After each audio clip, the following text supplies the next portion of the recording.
A spaceship on an important mission has crashed on the moon and the situation is dire. Oxygen levels are declining, engines are down, a crew member is hurt, and they're too far from the research station. When Dr. Song awakens, she falls from her seat and notices the water, which means there's a leak. She wants to fix it, but when she looks out, she discovers the spaceship is resting on the edge of a massive chasm. This all started a few weeks ago. The year is 2075 and Earth is going through a serious water shortage. Sea levels are falling, it never rains, and infant mortality rates have spiked as people desperately consume contaminated water. Food shortage keeps getting worse because vertical farms can't do enough, and having pets becomes illegal. The government establishes a supply regulation to control the situation, rationing water depending on social class. The most important citizens get gold cards with unlimited access. This has caused hundreds of riots from the lower classes. At the Environment for Human Survival Research Center, Song is working with plants and animals. She gets a visit from Section Chief Kim of the SAA, or Space and Aeronautics Division, asking her to join their mission. At first she refuses, but she changes her mind when she hears it's about the Balhi lunar station, where her sister died 5 years ago. Because of her death, the government compensated Song with a gold card. Song attends a meeting to learn the mission details and meet the crew. The Balhi station had to be closed because of a radiation leak 5 years ago, so now the new team has to retrieve some important samples in capsules to bring back to Earth for research. Once they land on the moon, they have 24 hours to complete the mission, and the capsules must be transported in low temperatures. If they have any damage, they need to be extra careful with them. The team isn't told the capsule's contents or their location, so it's all very suspicious. Moments before takeoff, the crew is shocked to learn the usual co-pilot has been replaced at the last second by a stranger named Lee. The spaceship leaves Earth and reaches orbit right on schedule, and their flying goes smoothly until they get closer to the moon. The alarm starts ringing and they learn that the docking system is having trouble, meaning the bolt won't last if they get into the landing orbit. Since they can't reach the SAA, they decide to release the landing module early. Unfortunately, the main engine won't ignite and they have to change to thrust controls, which don't work either. The spaceship crashes on the ground and slides down until it gets stuck upside down on the edge of a chasm. Back to the beginning, the crew suits up and tries to open the door, which causes the ship to slide down a little more. Some furniture starts falling and the crew dodges it, but it breaks a window instead. Song slips out and manages to hold on at the last second, and the others carefully grab her hand to bring her back inside. Afterward they get out only to watch the spaceship slide down and fall into the abyss. There's no communication with the SAA and the station is a little over 7 kilometers away, but considering the limited oxygen, they have no choice but to start walking toward Balhi. Moments later, Huang collapses because of his punctured lungs. His suit is out of water, but when the others try to give him some, Huang stops them and throws up blood before dying. The crew decides they'll pick up his body later when they get rescued and keep moving after leaving a vial of water in the guy's hand. By the time they make it to the station, their oxygen levels are at 1%, so they hurry inside on the verge of collapse and shut the airlock just in time. Then a flashback reveals Song in her old lab trying to decrypt a message left by her sister. An old conversation helps her guess the password is silent C in Latin, and once the message is decoded, it reads "Find Luna." Later she asked Huang about it and he explained that Luna is the data storage at Balhi station. In the present, the crew recharges their oxygen supplies before going out to explore the station. Since it's dark, their first goal is to find the power supply. As they walk through the hallway, they're shocked to find a body on the ground. There have been many attempts to break out into the station since it was shut down, and the suit and weapon indicate the man is a mercenary, probably working for the resource mafia. A quick scan indicates he drowned, which doesn't make sense. As they continue to wander, the crew gets another surprise: the radiation levels are normal. Song is getting too suspicious of the government's lies and wants to do an autopsy on the mercenary to check for any potential danger they may encounter, but Captain Han orders her to keep moving. Eventually the team reaches the main hub and turns on the power. The communication system is still down, but the radiation levels are okay and there's plenty of oxygen, so they take off their helmets and activate the air filtration system in the rest of the base. Afterward they examine a map of the base and discover some red areas that require level 1 authorization and were closed because of the supposed radiation contamination. There are 3 storage areas and 8 gates, so Han decides to split the group into 3 teams. Han's team reaches storage 1 but the door won't open, so they have to force it by hand. They only get to open it a few inches before an arm falls through, and when they open it completely, they find all the bodies of the previous crew. They're in the same state as the mercenary, so they didn't die from radiation either. There are blood handprints on the walls indicating the crew tried to escape, but it seems the area was shut down in an emergency. This means the crew died after the shutdown and not before, as the government said. Afterward, Han's team enters storage 1 and notices someone had already been there. There are some capsules on the ground, but they're all empty. Song's team heads to storage 3, but they stop when they find a strange biosignature on the scanner. Since it's moving alone, it can't be a crew member, so Chief Gong decides to investigate and tells his teammates to wait. Since this is getting too weird, Lee tells Song that she was right to be suspicious and offers to cover for her while she heads off to the infirmary to find the medical records. As soon as she's gone, Lee enters storage 3 to discover the power isn't working here and the capsules are empty. He accidentally drops his flashlight, and when he reaches under the furniture to retrieve it, something takes the flashlight away. After the initial shock, Lee tries again, only to find a capsule full of water. Meanwhile, the team heading to storage 2 finds some creepy drawings on the ceiling. This storage door won't open either, so they have to hack the lock. Once inside, they discover that someone already searched the place and the remaining capsules are empty. There are bodies on the ground, but this wasn't radiation death either because the levels are fine. When he looks more closely, Suchin realizes one of the bodies is holding a capsule. When he pulls it from the stiff fingers, he accidentally presses the body's chest and causes it to cough up a strange spore that enters Suchin's eyes. The capsule he grabbed is empty too, so the team begins heading back. On his way out, Suchin feels strange and water droplets can be seen moving under his skin as he starts hallucinating things like a starfish on the wall. Another flashback reveals that before the mission, Song had already been researching the Balhi station and noticed a weird sign. Later, Kim surprised her by saying that the sign wasn't on the door, it was on the floor. In the present, Song gets a message from Gong telling her that he lost the weird signal and is going back, so she has no choice but to return without finding the symbol. When she makes it to the storage, she finds Lee at the door and sees how suddenly something pulls him back into the room. Song immediately goes inside and discovers Lee being choked against the ceiling. Once he's dead, the mysterious entity drops Lee on the floor and takes the capsule away. When Song tries to take a closer look, the entity disappears. At that moment, Gong returns and calls the rest of the crew. Dr. Hong inspects the body and discovers Lee has fractures all over, which matches Song's weird story. Han is still suspicious, so he watches the footage from Song's body cam, confirming the existence of the strange entity. They move the furniture where it was hidden and discover a very long vent system, so they must decide if searching it. Meanwhile, some crew members return to the main hub and Suchin suddenly starts vomiting water all over the floor, unable to stop. His teammates call the others and as Han rushes back, she tells them to put on hazmat suits and stop the water. The teammates put Suchin on his back, but water still drips off the corners of his mouth. Soon Hong arrives and tilts his head back, causing the water to keep coming out. The doctor cuts Suchin's throat to insert a tube that makes the water spurt out like a fountain, then she takes a sample of his blood only to see it come out all watery. Water keeps coming out of the tube with no end in sight and eventually Suchin dies, drowning just like the bodies they found earlier. Once the filtration system clears the air, the team can take off the hazmat suits. Hong will do an autopsy of Lee's body and Song will check out the data storage, not caring about Han's refusal anymore. The other crew members want to quit because it's become too dangerous, but Han announces the mission is still on and takes some men with him to search for the entity while telling the rest to re-establish communications at any cost. Han's team enters the vents and finds the same creepy drawings on the walls. Suddenly their scanner finds a biosignal approaching them, however it seems to be in another part of the facility because it passes right over them. The team tries to follow the same direction and comes across a door, but it's locked.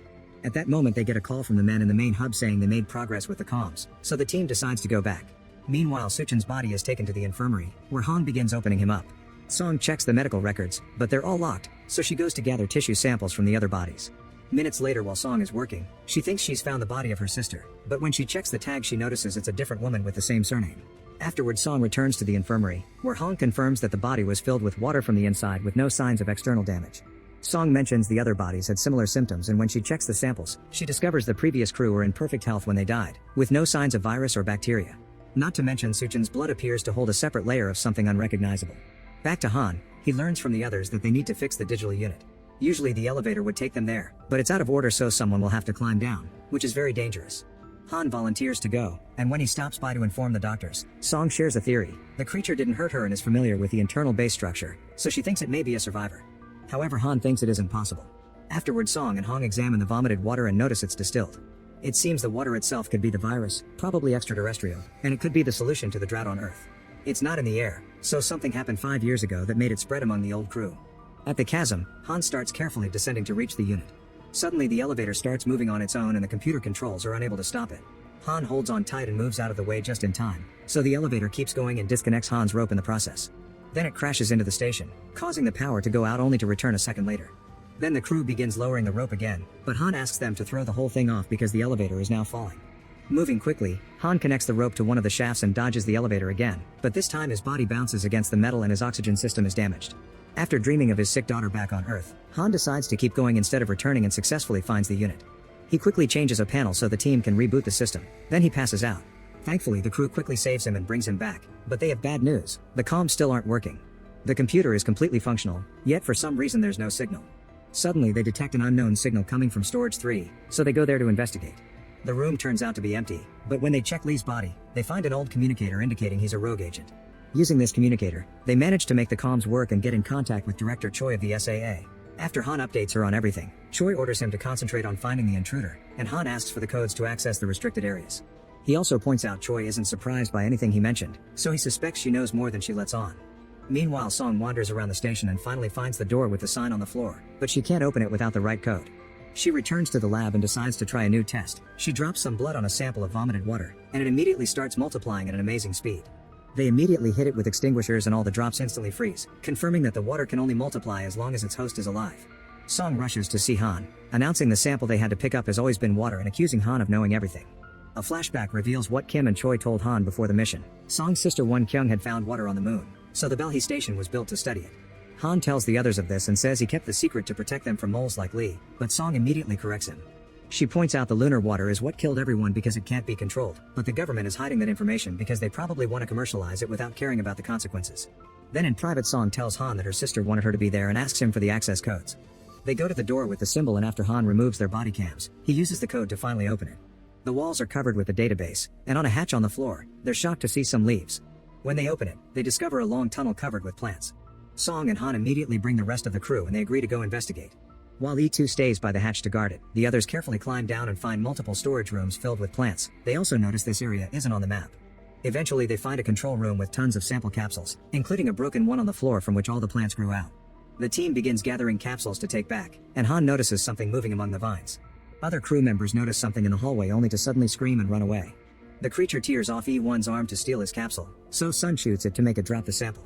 The creature runs to hide in the vines and Hong approaches E1 to discover he's died. The others approach the vines and open fire when the creature moves, jumping and climbing around like a monkey. It doesn't stop moving until a stray bullet hits a bursting pipe, making the entity fall. The crew approaches the creature and they're shocked to see it's actually a young girl with a weird protuberance on her jaw and reptile eyes. When she sees them come closer, she quickly runs away and leaves through the upper tunnel, knocking out E2 in the process. The others try to follow her, only to discover that the sample she dropped before is broken and now the water is making contact with E1's blood, multiplying at a crazy speed. The crew rushes to retrieve the sample briefcase and runs to climb out while hearing an alarm go off in the control room. They pick up E2 and make sure to lock the hatch again before rushing to the infirmary. Afterward, Han and Song operate on E2 because there's blood in his lungs, and Ryu has to donate some blood to help. Once he's left alone in the infirmary, Ryu reveals he also has an extra communicator and sends someone a message saying he has a sample. The mysterious person replies with orders to eliminate all witnesses. Then the crew discusses what happened and Song theorizes that the girl is trying to stop them from taking the water. Han calls Choi to confirm they have the samples and informs her the intruder is a young girl, but Choi tells him to kill her anyway. After she hangs up, Choi reveals that she has a picture with the girl from many years ago. Next, Han authorizes Song and Hong to go back into the tunnel to gather information while he returns to Storage 3. He goes inside the vent and this time he opens the door, allowing him to find the broken vent the girl used to move around and a bunch of blood stains. Han follows the blood while two of his men find another vent opening in a hallway, so they go inside and find an area not on the map. There are more bodies here and they start following the blood too, only to suddenly be startled when Han falls in front of them. It seems the girl has complete knowledge of the station and can move through it effortlessly. In the mysterious tunnel, Song and Hong access the database and Song admits that she had no idea her sister was on the lunar base until she was informed of her death. Won-kyung had called her once before the accident, but Song didn't pick up the call and now regrets it. When they finally breach the computer's security, they're shocked to see all data has been erased. The duo returns to the infirmary and finds Ryu taking the samples, pretending that he has orders from Han. Song gets suspicious and stops him, and when Ryu takes out his gun to kill them, they all step back when they see the girl at the door. Ryu tries shooting her, but the girl dodges all the shots and jumps on Ryu to knock him down. While the rest of the crew arrives, Song carefully shows she means no harm and puts down a capsule for the girl, who has a tag with the name of Song's sister. When the girl grabs the sample, Ryu destroys it with a shot, and the girl collapses as she has a seizure. Song notices the protuberances on her cheeks moving like gills, but the girl runs away because she can take a closer look. Afterward, Song puts away all the other capsules and tells the crew that the water can't kill the girl. Some crew members want to kill her but Song forbids it because the girl is the only chance they have to save humanity. Then Han calls Kim, who confirms Choi was the one who ordered the station to be shut down and not everyone in SAA agreed. He refuses to share more information, he only urges Han to work with Song to find the truth. When Kim leaves his office, he discovers some rioters have managed to break a storage wall and now everyone is rushing to collect water. Meanwhile, Ryu sends a message asking for support forces. He gets a call from his contact, revealing it's an American man who insists he should kill everyone and go to Gate 7. Ryu grabs all the samples and as he leaves, E2 wakes up and sees everything. E2 tries following Ryu, who immediately shoots him and hides all the evidence. Back to Han, he tells the others they'll lure the girl out to capture her alive. They find the girl's location with the scanner, and then Song stands in the middle of a hallway with a sample in her hands. Suddenly the girl comes out of the vents, so Song puts down the sample and begins walking away. Han closes the first gate and drags Song out so he can close the other one, causing the girl to run out and get her leg caught in the door. Song tries to help her and as the girl bites her, she reveals a tag on her neck that says Luna 073. When Song calls her that, the girl starts crying, and Han shoots her with a sedative. Then Song opens the door and rushes to comfort the poor girl. At that moment, Ryu activates closure for all the gates from the main terminal. Luna panics and rushes to escape through a vent, so Song grabs the sample and follows her right before the gate closes between her and the team. Hong is locked up in the infirmary, and when she checks on the samples, she finds E2's body inside the freezer, so she informs the others. Sun runs to go through an entrance right before the gate comes down, so he starts making his way to the command center. Han and Gong manage to run through a few doors as well, but soon they also get stuck, so they decide to take the vents. In the meantime, Song moves through the vents. Her map is broken and she can't contact the others, but Luna waits for her to show her the way. After lots of wandering, Song finds an office that Luna transformed into her personal hideout.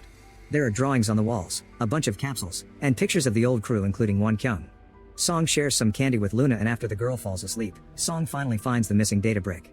She connects it to a computer and watches a video called Water Response Test, in which the previous crew tested the lunar water on a fish. The little animal survived and the water filled a small tank. There's also a video called Luna, and Song is horrified to discover the previous crew had done genetic experiments on human clones. Whenever a Luna died to another failed test, they would bring out a new one, making the number on her name go up with each test. The current Luna is the 73rd clone and the only one who survived. The next video is from Won-kyung, who explains she did all this to save humanity but isn't proud of it. Then Song injects Luna with the water sample, which instantly heals her wounds. At the same time, Hong escapes the infirmary through the vents, and after wandering for a while, she's shocked to discover a storage with hundreds of Lunas in bags. She screams when someone touches her, but it's just Han. Together they find a door at the end of storage that takes them near to the control room, but they'll have to use the vents to access it. Meanwhile, Sun makes it to the command center, only for Ryu to welcome him with his gun out. Ryu pushes Sun and shoots him once before checking the map, allowing Sun to jump on him and disarm him to then start a fight. The men struggle for a while, and once Ryu manages to push Sun off, he retrieves his gun and shoots Sun again. Noticing he's fallen next to the suitcase, Sun retrieves a sample before he gets shot once more, causing the capsule to fall and break.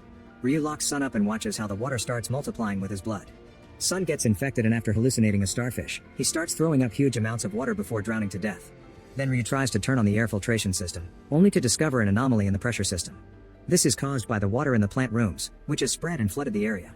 Ryu ignores the warning and opens the filtration system anyway, giving the water room to keep on growing. At that moment, Han and Hong drop down from the vent and find Sun's body but no Ryu in sight. Han immediately opens all the gates, and now the water has even more room to keep on expanding. Gong is still in the vents and eventually finds Luna's hideout. He wants to shoot the girl, but Song gets between them. When Gong informs Han, he also wants him to keep them alive and bring them over to the main hub. Afterward, Han finally finds Ryu and jumps on him, starting a fight. The men struggle to gain control of the gun and keep accidentally shooting it, creating holes in the ceiling. Eventually, Han manages to overpower Ryu and tries to choke him, but Ryu punches him and gets away as he accidentally drops his communicator.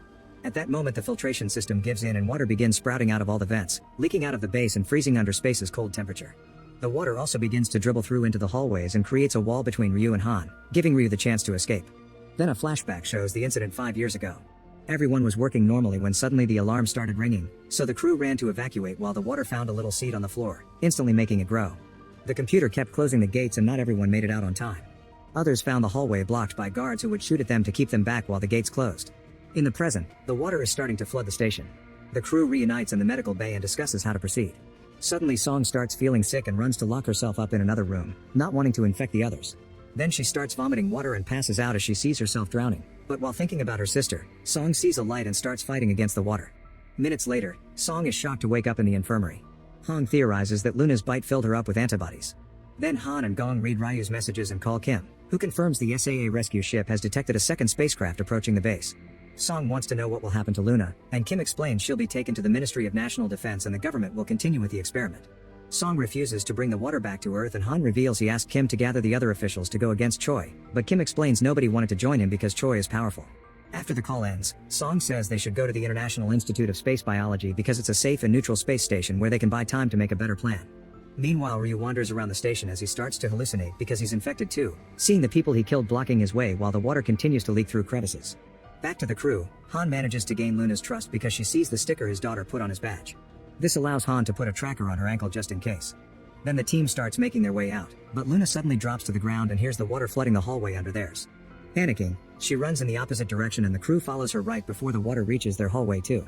Vent lids continue to snap out all over the place and more water keeps coming in, but thankfully the crew runs fast enough to reach gate 7 and close it behind them. Here the crew finds a delirious Ryu, who shoots in the air to keep them back and starts crying as he apologizes for all the people he killed. It turns out he was one of the guards that kept the scientists from escaping 5 years ago and even pressed the button to close the gate. Noticing the water about to bring down the gate behind them, Gong shoots Ryu multiple times to bring him down, but Ryu manages to land a bullet on him too. Now the crew can step forward and bring down another gate that stops the water just in time. While Ryu vomits watery blood and dies, the team grabs his samples and rushes to the airlock, where they start suiting up. Gong is very weak, so Han closes his wound with tape and helps him put on his suit, but his efforts are in vain and Gong dies anyway. Once everyone is ready, Han tries to activate the air depressurization, but the system isn't working and he'll have to do it manually. Ignoring Song's pleas, Han sneaks out and activates the lever right before the water reaches this area too and brings him down. At that moment, Song and Hong notice that Luna has already gone out without her suit. Both women immediately leave the station, running for their lives as the water brings down the last gate and reaches the outside, instantly freezing.